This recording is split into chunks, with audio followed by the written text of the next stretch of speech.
rapte zikir var, bu trackte ilim var. Beslenir iman, her yer ihtilaf, şer ve istilah, bence bir liman.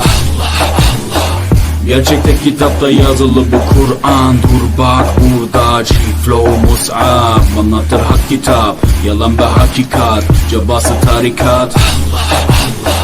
Sana yobaz derler, böyle olmaz derler. Onlar gibi düşünmedikçe çoban derler.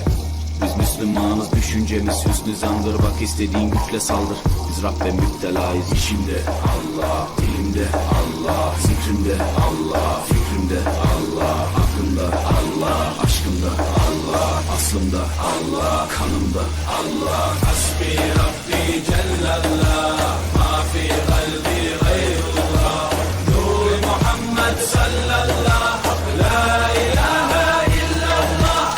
Hasbi Rabbi Cellallah, ma fi kalbi gayrullah, Nur Muhammed sallallahu, la ilahe illallah.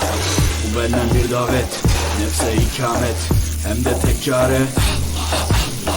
Bu hayat imtihan, şeytandan intikam, sayısız iltifat. Güvendiğin dağlara kar yağar bak ancak Allah asla seni satmaz. Düşünce kalkmalısın, şükürle kalmalısın, desin hep kalp atışın. Günahla esti yerler, daha gençsin derler. Bu hayat basamakları, çürük merdivenler. Senden bir istirham, devamlı istiğfar, gereken irtibat.